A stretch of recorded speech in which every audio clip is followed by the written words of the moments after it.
नमस्कार दोस्तों, मैं रोहित आप सभी का वीकेंड एनालिसिस की इस सीरीज में बहुत बहुत स्वागत करता हूं। दोस्तों, जैसा कि आप जानते हैं, वीकेंड एनालिसिस के अंदर हम करंट डाटा के बेस पर अगले हफ्ते को भापने की कोशिश करते हैं, अगले हफ्ते की प्रोबेबिलिटी को जानने की कोशिश करते हैं, जिनके अंदर हम इंडियन मार्केट्स और इंडियन स्टॉक्स को डिस्कशन करते हैं, जिनके अंदर मोमेंटम बना हुआ है। लास्ट वीक मैंने नहीं डिस्कस किया था वीकेंड एनालिसिस को, क्योंकि उसके पीछे कारण था मार्केट के अंदर ऑलरेडी एक अच्छा मोमेंटम बना हुआ है, तो बार बार बाजार को जज नहीं करना चाहिए। लेकिन इस बार वीकेंड एनालिसिस बनाना इसलिए पड़ गया क्योंकि कहीं ना कहीं मुझे थोड़ा एक पॉस बाजार के अंदर दिख रहा है। आज थोड़ा मैं ग्लोबल मार्केट को भी डिस्कस करूंगा, जैसे कि एक व्यूवर्स की और ने मुझे कहा था फोन करके कि सर एक आप ग्लोबल मार्केट को भी साथ में डिस्कस करते रहिए, जिससे हमें ऑल ओवर एक व्यू पूरे मार्केट का पता चले। तो वैसे देखिए, मैं ग्लोबल मार्केट को इसलिए नहीं डिस्कस करता हूँ क्योंकि अब हमारी जो मार्केट्स हैं, हमारी जो इकोनॉमी है, वो बहुत ज्यादा मेच्योर हो गई। अब हम किसी पे डिपेंडेंसी नहीं बनाते हैं। ठीक है, अब हम खुद मैन्युफैक्चरर हैं, खुद चीजें बना रहे हैं और दुनिया में बेच रहे हैं। हम एक्सपोर्टर की ओर ज्यादा बन रहे हैं, ना कि हम इंपोर्टर रह गए हैं। ठीक। तो हमारी जो डेवलपमेंट है, अब दूसरों पे डिपेंडेंसी कम होती जा रही है, इसलिए ग्लोबल मार्केट को डिस्कशन करना इतना जरूरी नहीं है। लेकिन आज मैं आईटी सेक्टर को डेफिनेटली डिस्कस करूंगा, क्योंकि कल जैसे मैंने ग्रुप के अंदर सेंड किया था कि आईटी बीस के अंदर एसआईपी और लमसम का समय हो गया है। उसके पीछे के क्या कारण थे, वो आज हम देखेंगे। तो चलते हैं दोस्तों स्क्रीन के ऊपर और समझते हैं आखिर किस तरीके का अगला हफ्ता हमें देखने को मिलेगा।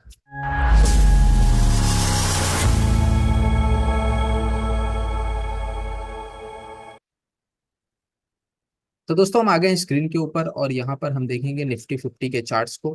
तो लास्ट टू लास्ट वीक, जैसे कि मैंने यहाँ पर डिस्कस किया था, एक ड्रैगन फ्लाई दोजी का फॉर्मेशन था। राइट। और मैंने यहाँ पे कहा था कि अगर मार्केट 23,344 नहीं तोड़ता है तो ये एक मेजर सपोर्ट की तरह काम करेगा, तो यहाँ से एक अच्छा खासा बाउंस बैक बनेगा। लेकिन मैंने ये भी कहा था एक वोलेटाइल मार्केट रहेगा, तो यहाँ पे आप देख सकते हैं एक काफी 4 दिन तक मार्केट एक ही रेंज में घूमता रहा। उसके बाद एफआईआई की फॉलो बाइंग आई और बाजार यहाँ से न्यू हाई हो गया। जैसा कि मैंने कहा है कि डॉलर की मजबूती की वजह से एफआईआई मार्केट के ड्राइवर्स हैं, जिसकी वजह से अगर उनकी बाइंग आती है कैश मार्केट के अंदर तो डेफिनेटली बाजार न्यू हाई बनाना शुरू कर देगा। ठीक। दूसरा, आज जो वीडियो बनाने के पीछे कारण था वो ये था कि ये जो वॉल्यूम के अंदर अचानक से एक बहुत बड़ा फॉल हमें देखने को मिला है। ठीक है। तो एक इम्पोर्टेंट चीज यहाँ पे इस तरीके से बन जाती है कि यहाँ पे आप देख रहे हैं ये एक ड्रैगन फ्लाई दोजी का फॉर्मेशन है। जो ये सेम घटना यहाँ पे बनी थी वो सेम घटना यहाँ पे बनी है। बस फर्क इतना, ये ग्रीन थी और ये वाली कैंडल यहाँ पर रेड है। ठीक। तो वॉल्यूम के अंदर इस प्रकार की अगर गिरावट आई है तो कहीं ना कहीं मैं ये देख रहा हूँ कि मार्केट के अंदर ये एक मेजर रेजिस्टेंस बन चुका है। ठीक है। क्योंकि अ, इसके ऊपर जो लोग हैं, पब्लिक है, जो स्मार्ट मनी है, वो नहीं चाहता कि इसके ऊपर अभी प्राइस को जाना चाहिए। वो ये वॉल्यूम हमें बता रहा है कि इसके ऊपर प्राइस को अभी नहीं जाना चाहिए, ऐसा मुझे वॉल्यूम का संकेत आ रहा है। और जो यहाँ पे आप देख रहे हैं 24,195, जो ड्रैगन फ्लाई दोजी का मेजर सपोर्ट है, अगर या इसके नीचे कैंडल क्लोज होती तो डेफिनेटली हमें ये येलो और व्हाइट लाइन तक की मार्केट फॉलिंग देखने को मिल सकती है।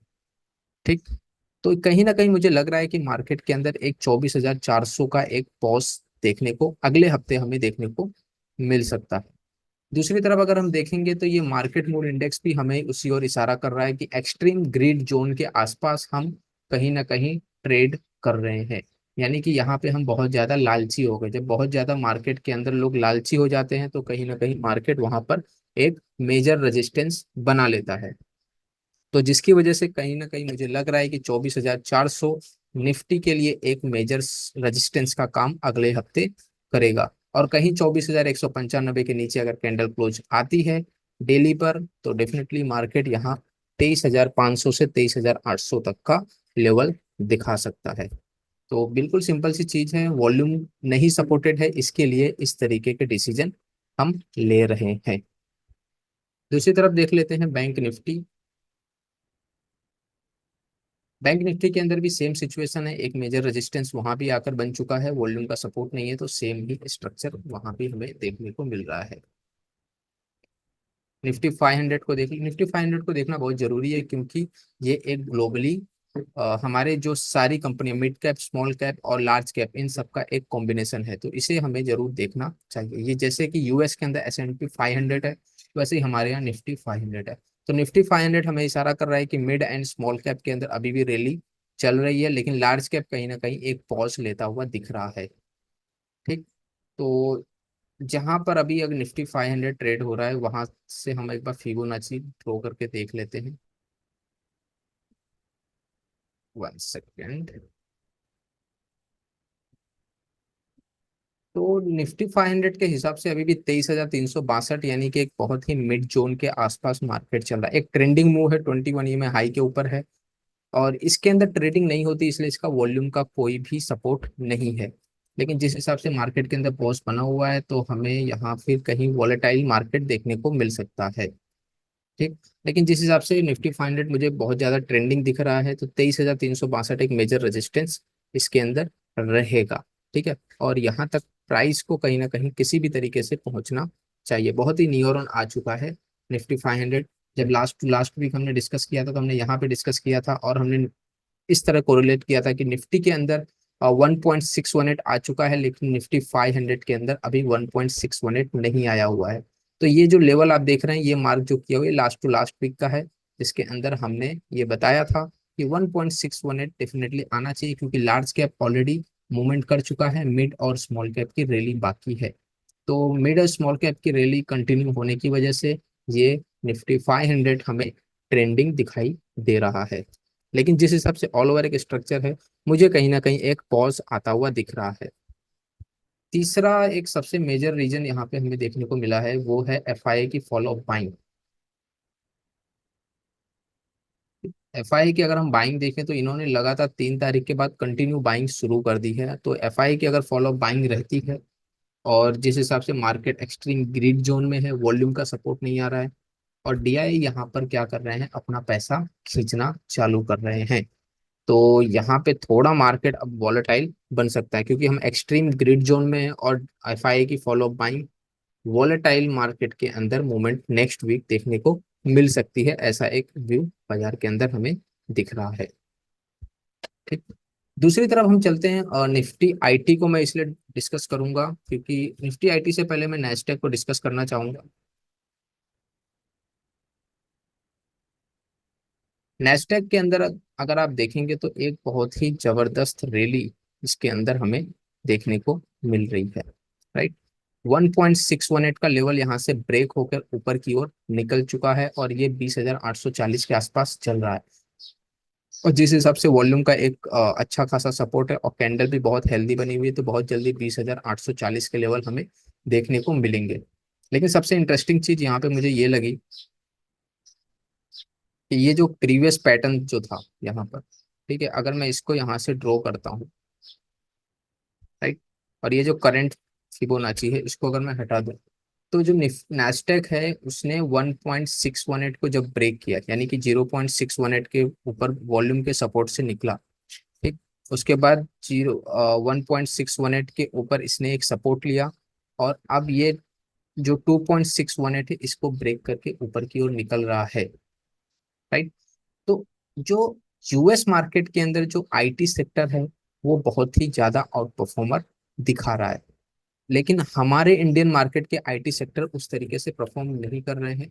इसको भी हम देख लेते हैं, क्योंकि नैस्डैक ने अच्छा परफॉर्म कर दिया है, बट जो आईटी सेक्टर हमारे इंडियन मार्केट्स के हैं, वो अभी भी पॉज खड़े हैं। तो यूएस के अंदर रैली आ चुकी है, लेकिन हमारे इंडियन मार्केट के अंदर अभी रैली आना बाकी है। तो इसलिए मैंने कहा था कि हमें निफ्टी 20 के ऊपर अब फोकस करना चाहिए, क्योंकि आप यहाँ देखेंगे कि एक अच्छा हेल्दी करेक्शन हुआ है, 0.618 के ऊपर प्राइस निकला है, 21 ईएमए हाई के ऊपर निकला है। इसका वॉल्यूम का डाटा नहीं है, तो इसलिए हम नहीं कुछ कर सकते, लेकिन नास्टेक की जो रैली हुई है, उसके बेस पे हम ये बात कर सकते हैं कि लमसम और एसआईपी का ये समय हो चुका है। 43,000 से 43,100 के जो लेवल हैं, वो डेफिनेटली आने वाले समय में हमें देखने को मिल सकते हैं। तो जिसकी वजह से हमें निफ्टी 20 के अंदर फोकस करना चाहिए। सॉरी, आईटीबीज के अंदर हमें फोकस करना चाहिए। राइट। तो ITBs के अंदर जो अभी करंट लेवल है वो 40 रुपये 24 पैसे का चल रहा है, तो 46 से लेकर के 53 रुपये तक के लेवल हमें आने वाले समय में देखने को मिल सकते हैं। तो इसके अंदर आप वॉल्यूम देख सकते हैं, वॉल्यूम के सपोर्ट से 0.618 ब्रेक हुआ है। तो IT के अंदर एक अच्छी और तगड़ी बाइंग देखने को मिल सकती है। स्मार्ट मनी का इसमें हेल्दी एक्सपोजर दिख रहा है, क्योंकि US मार्केट ऑलरेडी सारे लेवल ब्रेक कर चुका है। 1.618 ब्रेक कर चुका है, 2.618 तक वो पहुंचने वाला है। अगर प्रीवियस करेक्शन के हिसाब से देखें तो उसने 2.618 को भी ब्रेक कर दिया है। लेकिन अभी जो इंडियन IT सेक्टर है उसने तो अभी 0.618 को ब्रेक किया ही है। क्योंकि देखिए, जो US की इकोनॉमी है उसको मदर इकोनॉमी कहा जाता है ऑल ओवर वर्ल्ड की। ठीक है, पूरे वर्ल्ड की मदर इकोनॉमी, यानी कि जब US मार्केट्स आगे बढ़ते हैं, US मार्केट एक डायरेक्शन होता है, तो जब वो ऑलरेडी 1.618 2.618 के फीबो के नंबर्स को ब्रेक कर चुके हैं, और वहां उसकी जगह पर हम लोग जो है 0.618 पर ही अटके हुए हैं, तो डेफिनेटली ये फॉलो बाइंग IT के अंदर हमें देखने को मिलेगी। और जैसा कि आपने देखा भी, विप्रो, इन्फोसिस, TCS, LTI, माइंडट्री, इन सब के अंदर एक अच्छा एक्शन देखने को मिला। तो IT पे नजर रखनी चाहिए। और पूरे निफ्टी और बैंक निफ्टी के अंदर थोड़ा मुझे पॉज लग रहा है। निफ्टी 500 अच्छा लग रहा है। अगर स्मॉल कैप और मिड कैप के अंदर एक फॉलो बाइंग हमें देखने को मिलती है। FII की बाइंग वापस लौटी है, तो यहाँ पर एक वॉलेटाइल तेजी रह सकती है। तो ऑल ओवर एक व्यू थोड़ा वॉलेटाइल बाइंग की ओर रहेगा, लेकिन फिर भी एक पॉज देखने को मिल रहा है। 24,400 एक मेजर रेजिस्टेंस रहेगा। और निफ्टी के लिए जैसा कि मैंने यहाँ पे डिस्कस किया कि 24,195 का जो लेवल है वो एक मेजर सपोर्ट की तरह काम करेगा। अगर इसके नीचे प्राइस या कैंडल क्लोज होती है तो डेफिनेटली शॉर्ट सेलर्स या फिर जो पुट बायर्स हैं वो एक्टिव हो सकते हैं। आगे चलते हैं, स्टॉक स्पेसिफिक थोड़ा डिस्कशन कर लेते हैं। तो स्टॉक्स के अंदर जैसे कि सन टीवी के अंदर मैंने और डिस्कस किया था, ग्रुप के अंदर भी, तो Sun TV near on targets के आसपास ही है। और सारी चीजें बिल्कुल ही इसमें सही चल रही हैं। तो सन टीवी काफी टाइम पहले हमने यहाँ पर डिस्कस किया था, और यहाँ पर एक अच्छा खासा मूवमेंट ऑलरेडी हो चुका है। तो सन टीवी एक ट्रेंडिंग दिख रहा है, कोई प्रॉब्लम नहीं है। आगे देखते हैं LTI mind, L N T finance के अंदर भी बहुत अच्छा हेल्दी स्ट्रक्चर है। और साथ ही ये भी यहाँ पर ट्रेंडिंग दिख रहा है विद वॉल्यूम सपोर्टेड। तो LNT फाइनेंस के अंदर भी नजर बना सकते हैं, लेकिन यहाँ पर ऐड पोजीशन करने का अब समय नहीं रह गया है। ऑलरेडी ये चीजें मूवमेंट कर चुकी है। जब हमने इसके बारे में डिस्कशन किया था तो वो जोन यहाँ पर था। राइट, तो जो लोग भी ग्रुप के अंदर एक्टिवली इसको देखते हैं, वॉच करते हैं, तो उन्होंने जरूर इसका फायदा उठाया होगा। और जो टिप्स के भरोसे खाली बैठे हुए हैं, और जिनको ये लगता है कि एक फोन आए मैं उसके बाद ट्रेड लूं, तो दिस इज वेरी रॉन्ग। ऐसा कुछ इस ग्रुप की ओर से आपको नहीं देखने को मिलेगा। इस ग्रुप का मकसद खाली यही है कि आपको चार्ट्स अच्छे बताना, आपको सिखाना, जिससे आप खुद एक इंडिपेंडेंट ट्रेडर बन सके। नजारा के अंदर एक बहुत ही अच्छा ड्रैगन फ्लाई दोजी बना हुआ है, और नजारा के अंदर एक न्यूज भी आई थी, उसको भी मैं यहाँ पर डिस्कस कर लेता हूँ। इसको मैंने ग्रुप में भी अपडेट किया था कि नजारा के अंदर यहाँ पे जो ICICI सिक्योरिटी है, ICICI सिक्योरिटी की जो ICICI और HDFC सिक्योरिटी, इन दोनों की जो बाई कॉल्स होती है उसको मैं बहुत ज़्यादा ही क्लोजली मॉनिटर करता हूँ। इनकी रिपोर्ट्स को भी मैं बहुत ज़्यादा पढ़ता हूँ, क्योंकि ये जो लोग बोलते हैं बहुत ही जेन्युइन बातें बोलते हैं। तो ICICI सिक्योरिटी ने 1,080 का टारगेट दिया है, और अभी नजारा के अंदर 918 का रेट चल रहा है। और ड्रैगन फ्लाई दोजी बनने से मार्केट, जिनको भी अभी फ्रेश एंट्री लेनी है तो 886 के स्टॉप लॉस के साथ वो इसे देख सकते हैं। ठीक है, कोई रिकमेंडेशन नहीं है, लेकिन जिस हिसाब से मैं ड्रैगन फ्लाई दोजी जब बनता है तो उसका स्टॉप लॉस 886 का होता है। और 1,080 का टारगेट यहाँ पे नजारा के अंदर देखने को मिल रहा है। मेरे हिसाब से 1200 तक के लेवल होने चाहिए, इनके हिसाब से 1,080 का टारगेट आने वाले समय में दिखेगा। तो नजारा इज लुकिंग गुड, कोई प्रॉब्लम इसमें भी नहीं है। वॉल्यूम के साथ इसका मूवमेंट हुआ है। आगे चलते हैं इंडियन होटल। इंडियन होटल जब स्ट्रक्चर इसका बना था हमने यहाँ डिस्कस किया था, उसके बाद मैंने इसको डिस्कशन नहीं किया, क्योंकि काफी अच्छी इसमें रैली चल रही थी। लेकिन जिनकी भी पोजीशन थी और जो ट्रेडर्स हैं वो यहाँ पे कहीं इसके अंदर निकल गए होंगे, क्योंकि टारगेट अचीव हुआ नहीं, वहां से ही एक फॉल आ गया। तो यहाँ पे 50% क्वांटिटी यहाँ पे क्लोज। देखो, इसको ऐड करने के पीछे कारण यही था कि आपको समझाना था, जो मैंने इस वीडियो के अंदर डिस्कस किया था, स्विंग ट्रेडिंग में कैसे करता हूँ। तो यही चीज यहाँ पे बनी है। अगर इसके अंदर मेरी पोजीशन होती तो डेफिनेटली मेरा स्टॉप लॉस 50% क्वांटिटी यहाँ निकाल देता, और बाकी की 50% यहाँ निकाल देता।